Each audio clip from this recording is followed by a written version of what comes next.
Hi, and welcome to the X22 Report Spotlight. Today we have a returning guest, Jeff Nielson. Jeff is a writer, editor, managing partner of Bullion Bulls Canada. He's published approximately 1,000 commentaries on mainstream news and precious metals websites around the world, and I am very happy to have him back on the X22 Report Spotlight. Jeff, welcome back to the Spotlight. Hi, Dave. It's always fun to be back. Hey, thanks for being here. Let's start off with what is happening in the economy. Trump now is the president. He's been in office for, 2 months now. And I'm just wondering, is the economy, has it improved? Has it gotten worse? Do you feel we're on the same track? What is your take on what is going on with the economy? Because we see the stock market continually moving up and up and up. So what is your take overall on what the economy is doing right now? Well, I think not just in the U.S., but basically across almost the entire Western world, we're immersed in a greater depression. There's no economic growth of any kind.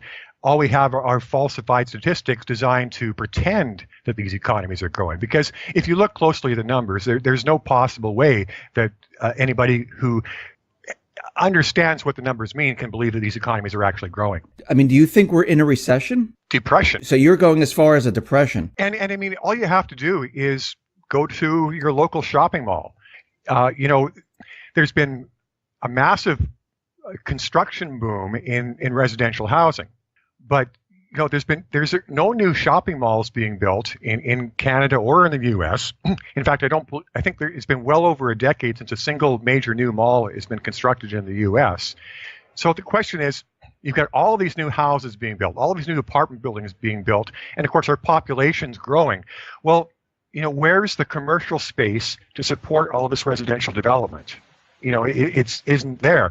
And I mean, sure, the media will talk about, growing online sales, but if you look at the numbers there, once again, it doesn't add up, because even with all of the quote-unquote massive growth in online sales over the past decade, online sales still account for less than a quarter of all retailing.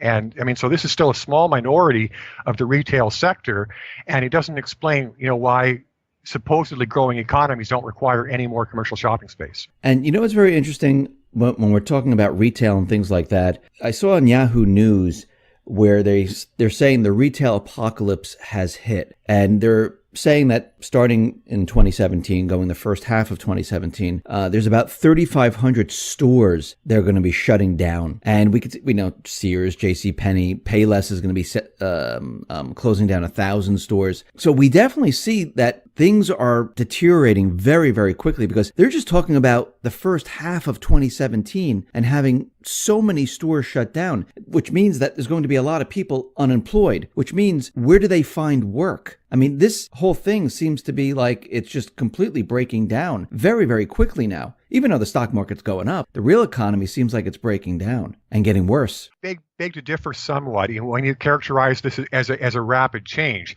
because of course, large numbers of retail businesses don't go bankrupt overnight. That is a long-term phenomenon.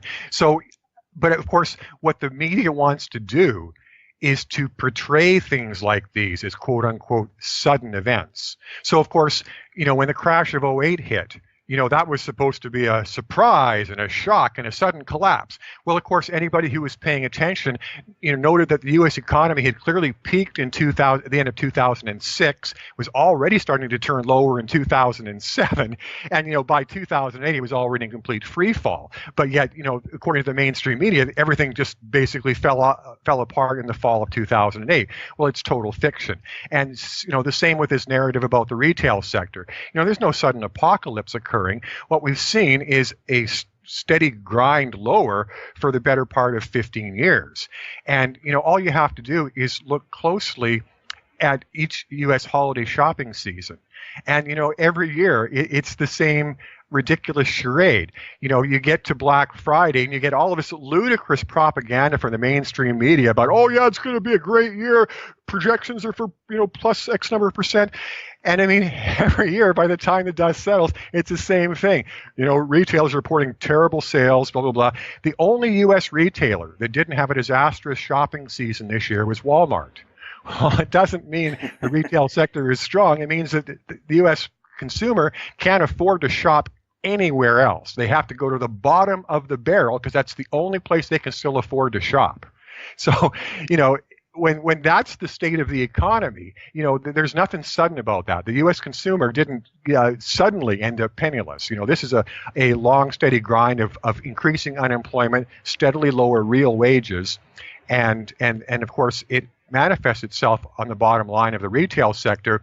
And that's why the mainstream media has been making this great effort to pretend that the retail sector is not only been holding its own, but actually growing in recent years. And I mean, you know, that's the most ludicrous part. You have this ridiculous narrative, oh yeah, there's been this 8-year recovery and the retail sector has been strengthening for 8 years, and now we're going to have this apocalypse.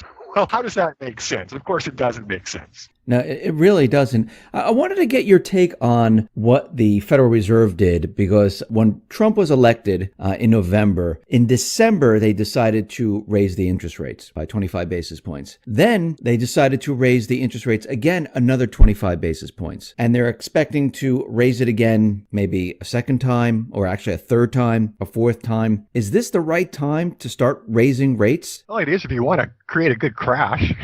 But I mean, of course, there's two ways to reply to a question like that. The first, the more longer term way of looking at this is that our interest rates have been recklessly low for way, way too long, lower than any other time in our history, and left there. And I mean, you know, that is total insanity. If it could ever be a good idea to do that, we would have done it before. You know, the fact that our economies have never, our governments have never engaged in interest rate policy this reckless is because, you know, any other responsible government would have looked at what these central banks are proposing and said, you're insane. Because, of course, the first thing you get with ultra low interest rates are asset bubbles all over the place. So, and you know, and this is the other part of the phony narrative. You know, the mainstream media trying to pretend that U.S. equity markets aren't in bubbles, trying to pretend that real estate markets aren't in bubbles. It's ludicrous. First of all, if you have interest rates this low for this long, you must end up with bubbles. And the only reason the bubbles haven't been much, much bigger and already exploded is because these economies are so sick and anemic that even with interest rates pressed down to the floor, you know, they can't generate any more activity than they have. I mean, if this had been 20 years ago and they would have taken interest rates down to even 1%, they would have had to jack them up again a year later, because our economies would have overheated such a ridiculous degree that it would have been obvious to everybody in the world that interest rates had to go higher and go higher rapidly. So what have we seen instead? 8 years of 0% interest rates, and then rates now creeping up higher at the slowest rate in history. You know, it's so we need to have higher interest rates, because having interest rates this low is incredibly damaging. It destroys the savings of you know, everyone with any savings. It kills people on fixed incomes, because of course they're not getting any interest on their savings, and of course people that are supposedly having, you know, cost of living adjustments in their fixed payments are getting no adjustments because these lying governments pretend there's no inflation. So, you know, anybody and everybody on fixed incomes is getting totally annihilated economically by what's been taking place over the past 8 years. So for those people alone, interest rates need to go higher. But for the economy as a whole, obviously, you know, you don't wait until asset bubbles have you know, spiraled to reckless levels and then say, okay, well, now is a good time to start raising interest rates. Well, no, the good time to start raising interest rates was 5 years ago. So, you know, that's of course the crux of the matter here, is they're starting to raise them much too late. And what happens when you start to raise interest rates much too late? Well, just look to what happened in, you know, 2008. Of course, the Federal Reserve started raising rates too late at the end of that cycle, and it ended up precipitating a horrendous crash. And now, of course, we've had rates frozen at much lower levels for much, much longer. The central banks are much, much later in beginning to raise the yield curve up. So they're going to create a much, much worse crash. You know, it's just ABC. How many interest rate increases do you think we're going to get before things start to really wrap? I mean, you're saying we're in a depression already. I mean, I say we're in a recession. You're saying we're in a depression. Are they going to be able to get to the next one or the one after that? Well, I mean, there's, again, you know, there's different ways of approaching this. I'm pretty sure that we've discussed in some of my previous appearances the insanity and fraud in our monetary system. And specifically, when a 0% interest rate is by definition, it's fraud. There's no such thing as a 0% interest rate. By definition, an interest rate is a positive number. It's the price you pay for the use of capital. The use of capital is a valuable thing.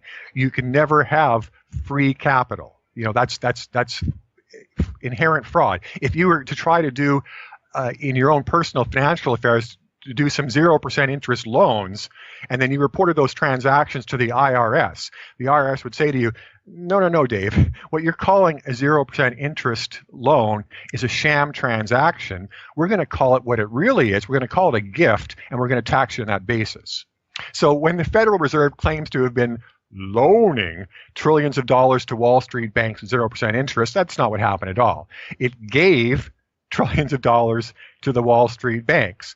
And so that leads us to the second part of the fraud, fractional reserve banking. So the current level of this fraud is that Western banks are allowed to lend out $35 for every dollar they actually receive. Well, when you receive dollars at 0%, you can lend them out at 0% and not lose anything. So these fraudulent central banks and fraudulent big banks, first of all, create the fraudulent money at the central bank level. Then they give the money to the big banks, and then the big banks can loan, quote unquote, that money back and forth between each other at 0%, except at 35-to-1 multiples. So if you take even a chain of 3 banks doing this, they can legally counterfeit $1 quadrillion. So if you consider the big bank crime syndicate sitting with literally infinite amounts of legally counterfeited money, if they choose to leak some of this into our economies, they can prop up these train wrecks, for almost as long as they want. I mean, you can extend insanity infinitely long if you have infinite amounts of funny money to play with. So, but I mean, then it just becomes a matter of when does the disconnect become so great between what's actually taking place in the economy and what our governments are reporting on their balance sheets that everybody says, well, there's something very fishy going on here.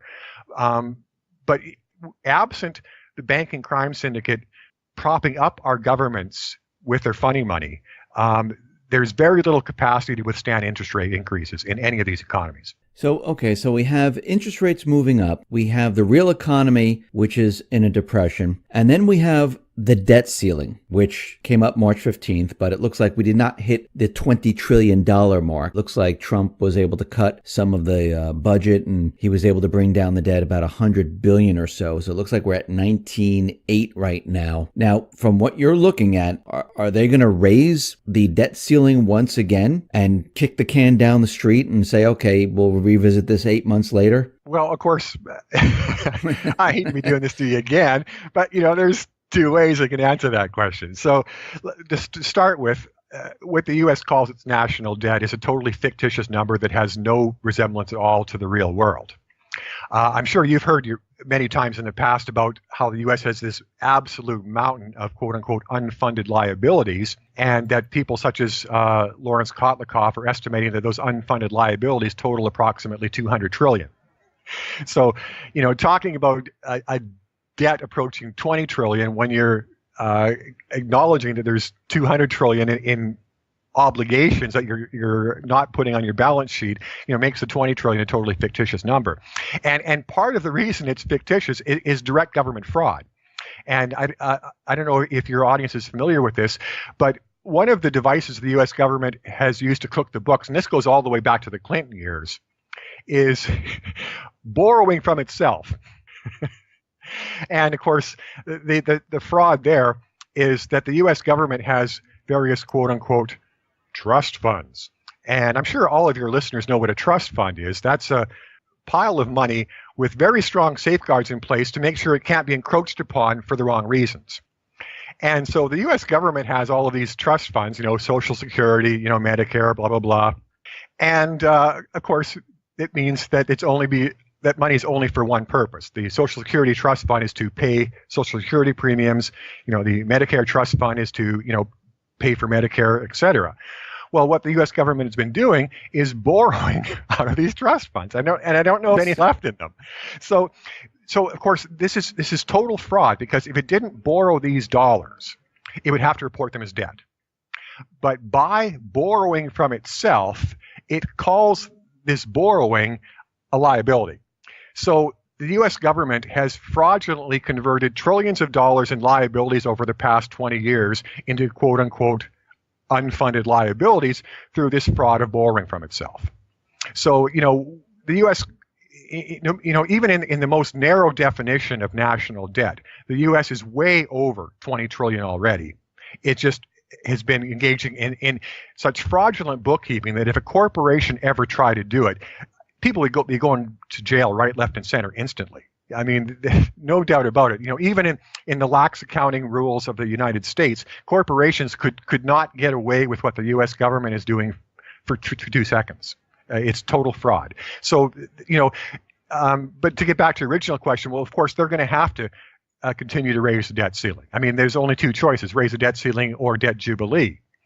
And debt jubilee means we wipe all our debts clean, and the banking crime syndicate no longer has this debt chokehold over all of our nations. So, that's going to be the last thing that ever happens. So as long as these nations can pretend that they're not completely bankrupt, they're going to keep raising their debts and raising their debts. And look what happened with Greece. In the quote Greek crisis from last year, Greece begged to be allowed to declare bankruptcy. And the ECB and the EU said, no, we're not going to allow you to declare bankruptcy. We're going to force you to borrow more money. So what could be more insane than that? What could be more insane than forcing a bankrupt entity to borrow more money? So, if that's what's happening with Greece, then, obviously, what's going to be happening with the rest of these nations is just continue to pump the levels of debt higher and higher and higher until, there's no capacity for the system to hold together any longer.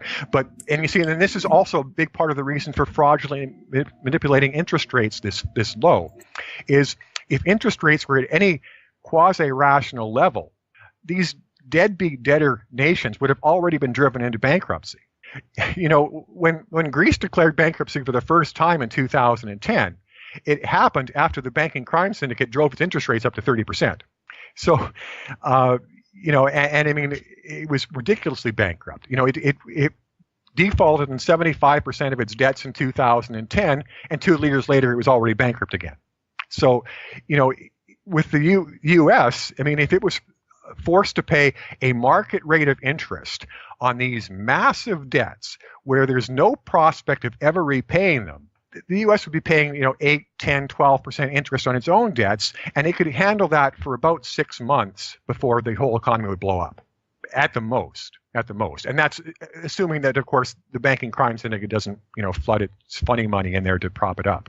So this brings me to your articles that you wrote when the tidal wave hits, and you wrote a 3-part series, and you're saying that a disaster is coming. We're in a depression right now, but the main disaster, it's heading our way. Can you just break down, I'm not saying go through each one of your articles, but break down, summarize what you think is going to happen? Well, the first installment of the series was devoted to just pointing out how we have a number of massive economic problems that are all much worse than any other time in history, and simultaneously.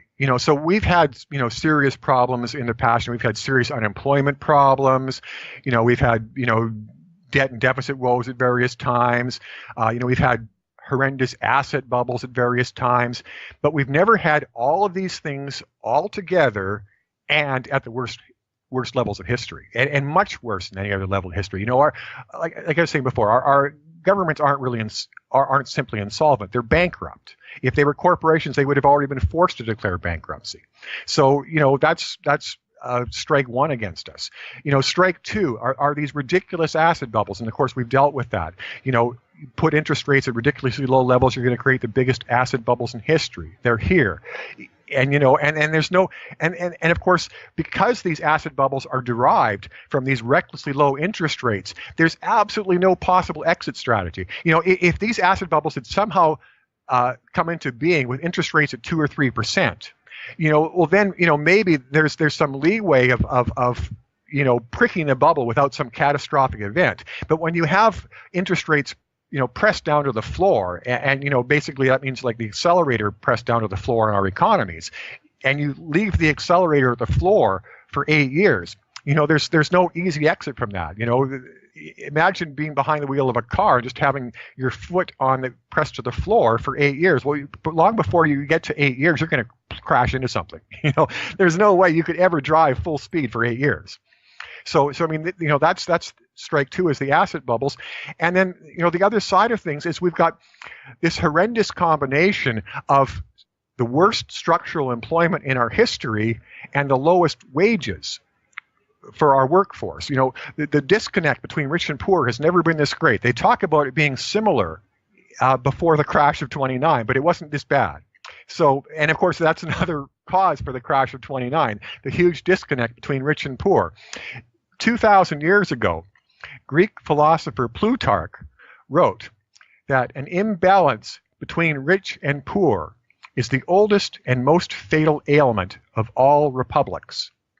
So 2,000 years ago, it was already old news that the fastest way to destroy an economy was to let the rich people hog all the money.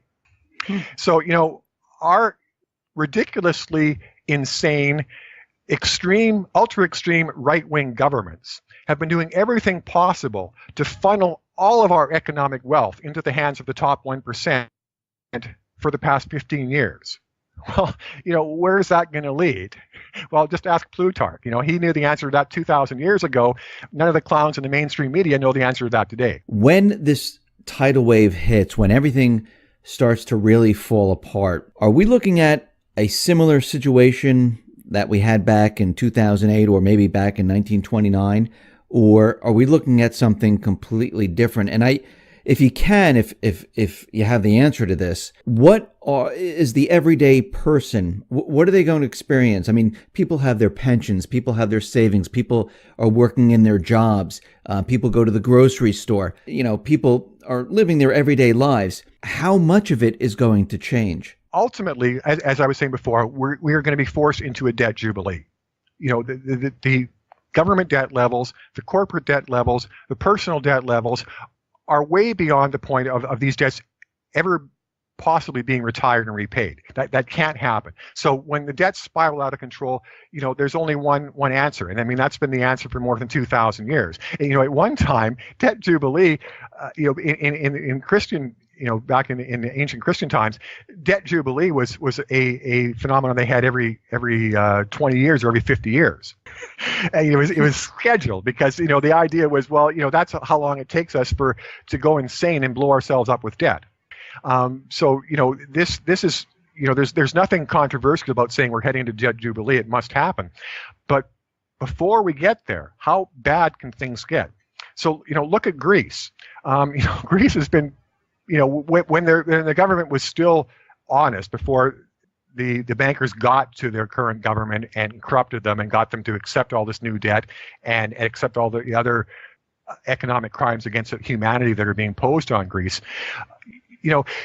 Greece, its economy is destroyed. It has an unemployment rate of I believe more than 20. The official unemployment rate is more than 25% for the broader population. But of course, that's the official unemployment rate. The real rate's much worse. Official youth unemployment is more than 50%. The real rate's much worse. The suicide rate in Greece is more than doubled. The economy is in complete ruins, and they're still not letting Greece, pull the plug. So this is what we're looking at for our own economies. We've got people with debt levels beyond anything that's sane. We've got governments beyond debt levels that are anything that's sane. So what are the governments going to do to forestall bankruptcy? Well, what have they been doing to date? They've been slashing social programs and jacking up taxes on ordinary people. So, what's that going to do as our economies already start to implode? Well, we've seen what that does in Europe. Their so-called austerity has not caused the slightest bit of improvement in any European economy. It's been the exact opposite. With all of these European economies, the more emphatic has been the austerity, the faster the economies have sunk. So the only economies in Europe that have managed to, not totally go into the tank are the ones that refuse to engage in austerity. Like the UK pretended to engage in a couple years of austerity. But while it was doing that, I mean, it had its pedal to the metal in terms of its monetary policy. So, it's like driving a car with one foot pressed down to the floor on the gas pedal and the other foot pressed down on the floor on the brake simultaneously. That's what the UK was doing. But for the other European, economies, the so-called BRIC or pigs nations, I mean, they've been basically in pure austerity mode. Cut, tighten, and just dying. It's the equivalent of somebody with severe anorexia going to see a doctor, and the doctor saying, "Oh, well, I think the best thing for you is to go on a diet." What's that going to do? It's going to kill the patient. So that's what's been happening in Europe. These economies that were already ridiculously sickly because there was not enough capital circulating in them have been imploding because the government is sucking more capital out with austerity. And conversely, Iceland refused to touch its social programs after the crash of '08. While other Western governments were butchering their social programs, Iceland was butchering its big banks, and it left its social programs intact.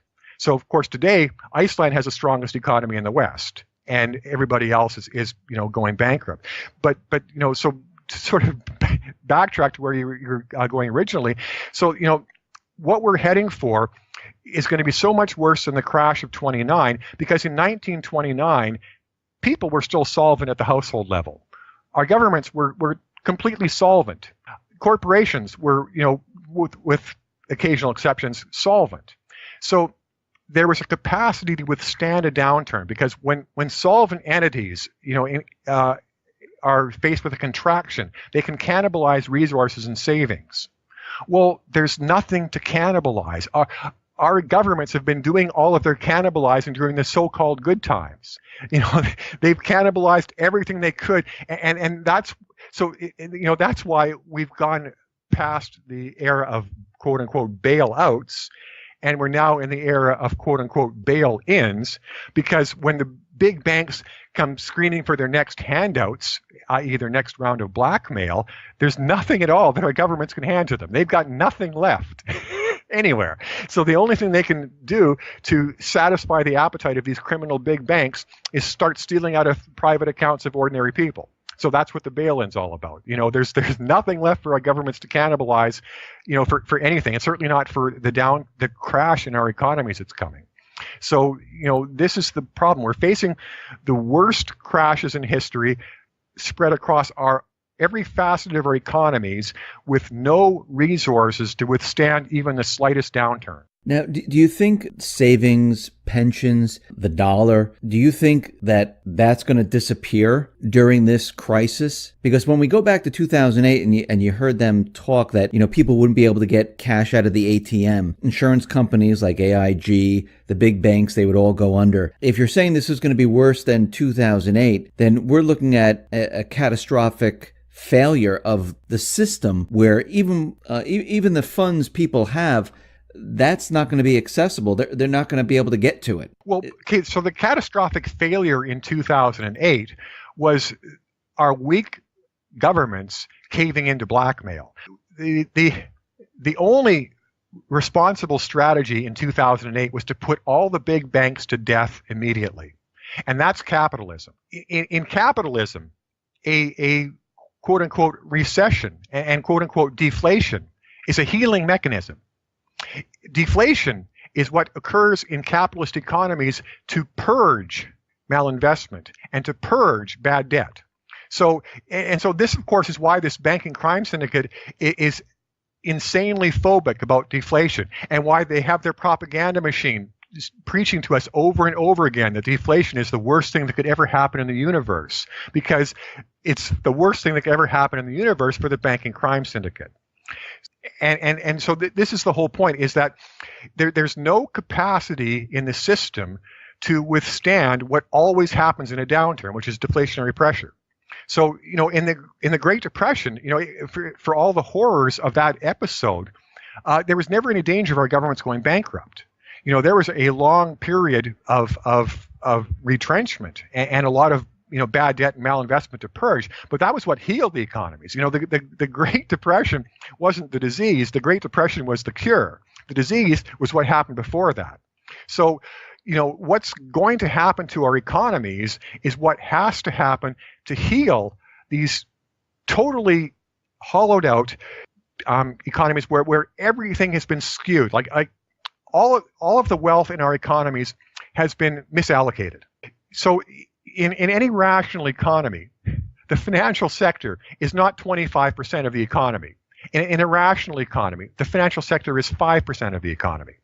So, so for instance, going back through decades and decades of our history, in terms of our economic policies, it was always the government's fiscal policies which are completely dominant, and monetary policy was just this tiny little influence which could, nudge the economy slightly in one direction, slightly in another. And the reason it was like that is because, fiscal policy is supposed to be what dominates. In the real economy, that's what fiscal policy is, the real economy. So we live in economies now where monetary policy totally drowns out fiscal policy. And this is why you see the markets move the way they do. Real markets don't move up and down like yo-yos like our markets do day after day, where everything goes up together, everything goes down together day after day. Real markets diverge because in a real economy, the fundamentals of companies are what drive markets, not what's the Federal Reserve saying today. This is the greatest, one of the greatest indications of how perverted our economies have become is the ridiculous overemphasis on what central bankers say. Go back 30 years, and you could never find a headline about what a central banker said. And, even when the central bankers did something, it would generally be page 3, page 4. So you look at it today, Bernanke or Janet Yellen opens their mouth, and it's, a huge font headline on the page 1. It's insane. So this is the problem. The economies have been destroyed in every respect, and they're already completely destroyed. And now we're about to have the worst crash in history. So it's not like in the past where, what we would be looking at today would be the aftermath of some horrible event. We're being told that these are good times.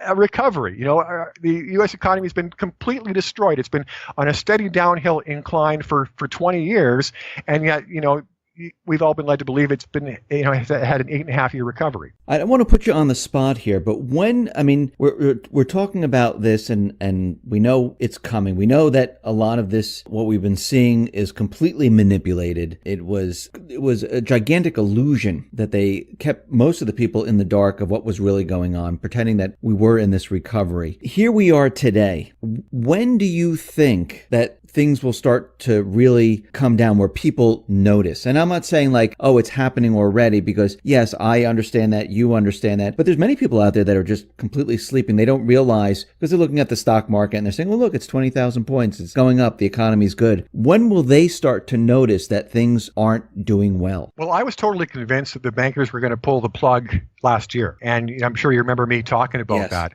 Yes. And it was based on the previous bubble and crash patterns we've seen over the last 16 years. 8-year bubble cycle, schedule to crash, 8-year bubble cycle, schedule to crash. So we had our 8 years. I expected to see the crash again. Now, maybe that was just a little bit too much pattern repetition even for the bankers, despite being the arrogant bastards they are. But the other way of looking at this is that the bankers themselves may be scared about what's going to happen. They maybe were fully intending to pull the plug long before now, but they're getting cold feet. And the reason I say this is because one of the reasons that the bankers orchestrate these bubble and crash cycles, and there always has to be a bubble and a crash, is because after the bankers have pumped up their asset bubbles and equity markets, to a certain level, there's no more money for the crime syndicate to make. Pumping the Dow up to 40,000 isn't going to make much more money for them. Because to get it to 40,000, they're going to have 90% of the money to pump into the markets to get to there is going to be their own money. So you don't make money by playing with your own money. That's not how criminals operate, not how gamblers operate. You make money by scamming other people, letting them play with their money. So this is why it's necessary to schedule a crash, take the markets down, reset them at a low level, and then start another bubble and crash cycle again. And of course, the extra advantage for the banking crime syndicate is that since they are in total charge of this quote unquote business cycle, and they know when the crash is going to come because they are going to trigger it themselves, they can place their short bets well ahead of everybody else. So they make monstrous profits on the way down, just like they made monstrous profits on the way up because they knew what this was going to happen, and they placed all their long bets ahead of everybody else. So when you manipulate the markets in this complete manner, and you can always place your bets ahead of everybody going in either direction, it makes no sense at all to have the markets run in one direction for too long. So we're way overdue for a crash already. Is it going to happen in 2 days, 2 weeks, 2 years? You would have to be a fly on the wall in one of the bankers' meetings to know that. Let me ask you this. How long do you think this period of time where we're in this, I guess we'll call it a Great Depression, a collapse scenario, how long do you think it will last? Maybe the better way of approaching that is rhetorically. And my question would be, what is it ever going to lead these economies out of the crash that is coming? And I mean, because of course, this is going to start sounding insane to some of your listeners, but I mean, I've been contemplating scenarios that go literally to, a road warrior sort of level. Because I mean, this is the sort of level of destruction that we are seeing economically. If there was even a semblance of legitimacy in our governments, they would have pulled the plug on what's been going on several years ago. It's the fact that all of these governments are hopelessly corrupt and completely owned by the bankers that it's been allowed to go on this long. And once again, I'll refer back to Greece. Greece managed to actually get an honest government elected, stayed honest for several months, and Greece was begging to be allowed to declare bankruptcy. So, I mean, that's the real state of the world, is we're dealing with a lot of bankrupt governments. And, the plug should have been pulled long before now. And of course, as with any scenario, when you go into extremes, the more extreme that things get, the worse the consequences are. So, we're so much past where the plug should have been pulled. I mean, if we go back to when we supposedly emerged from the crash of '08, in my wildest dreams, I did not think we could get through 2010 before everything fell apart. But the old saying, in markets and even in economies, is that trends always continue, much beyond when any sane person thinks they should come to an end. So, I mean, going back to my original question, I mean, do you think this is going to be like a 3-month, 6-month, 8-month time period before things start looking better? 5 years, 10 years, 20 years? Really? That long? So, and a good way of looking at this is the real estate markets. So Western real estate markets are all in ridiculous bubbles. The U.S. market had a partial deflating of its bubble in the crash of 2008, but only a partial deflating. When U.S. house prices dropped on average by 30%, they needed to drop by 60% to take them back to rational levels. And we can illustrate this in simple arithmetic, because there's a very simple relationship when it comes to housing. And it's basically that housing prices and incomes must always be parallel over the long term. Well, if you look what's happened over the 20 years, housing prices have been on the steepest incline in the history of our societies, certainly in our lifetime. Wages have been flat. So, we've got this ridiculous disconnect that's way, way wider than any other time in the history of our economies. And we've got this disconnect during a time of massive unemployment and wage depression. So, it's not even like that, the worker's been holding his own over this 20 years. The average worker has been sinking. So it's not even like the housing is going up and the income curve is flat. It's housing is going up and the income curve is descending. So, imagine, that trend going on for 20 years and a disconnect. So, once again, U.S. house prices have been pumped up off of their lows. The U.S. housing market has to drop about 60% to get back to rational levels from where it is right now. But what they already discovered after the crash of '08 is they can't take the housing market all the way down to the bottom in one gulp.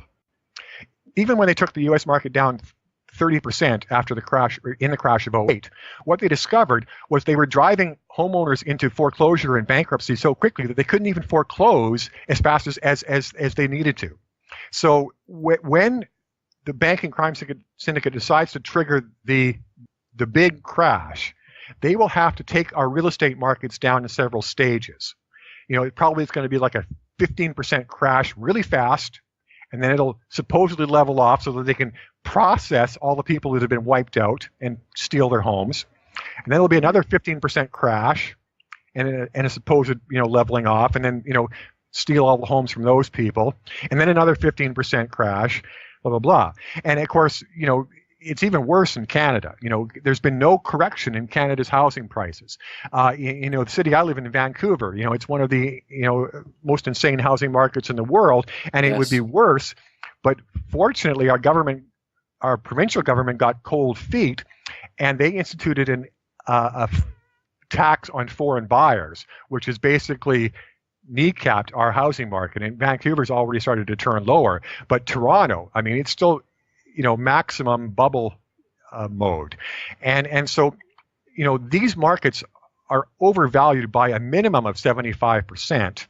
But of course, when those markets crash, as I was saying before, markets always overshoot on the way down. So, the housing markets in Vancouver and Toronto, they have to fall by somewhere in the neighborhood of 90% before there's going to be a final bottom. Wow. So imagine what that's going to do. And, in the largest population centers in Canada, when that happens to people that have no savings and sky high levels of debt, and their wages have been flat for years and years and years, and they're probably going to lose their job as well. Many of them are going to lose their jobs as well when the next crash starts. So, and that's just, real estate. That's just one aspect of the collapse that's going to take many, many years just to unwind. So, we can't possibly bottom and go up again in 3 months, because we can't possibly reach the bottom in 3 months or even 3 years. We can't possibly get to the bottom in 3 years. Yeah, you actually match what Cliff High, I don't know if you know who Cliff High is, but he says this is going to take about 5 years or so. And you're saying, 5, 10, it's around that same time frame. And, this is just going to be just a horrific time coming up. It really is. Jeff, I really appreciate you being on the X22 Report Spotlight. Thank you very much. Once again, how can people see your writing and see your work? My own site is bullionbullscanada.com, and that's actually gone kind of dormant because I've been doing a new gig with a company called stockhouse.com, and I do a lot of market work for that company now, write-ups on companies. And, it's just a nice change of pace for me, because I'm able to, write about good stories with various companies, as opposed to just the steady, a stream of depressing articles that I have to write when I cover the economy. But that said, I'm also still writing for SprottMoney.com. And so I put out the same sort of pieces there. And as we mentioned, that's where my When the Tidal Wave Hits series is currently appearing. And so our readers can still see the same sort of work they're used to seeing at that site there. Jeff, once again, thank you very much for being on the X22 Report Spotlight. I appreciate it. My pleasure, Dave, and I look forward to being back again.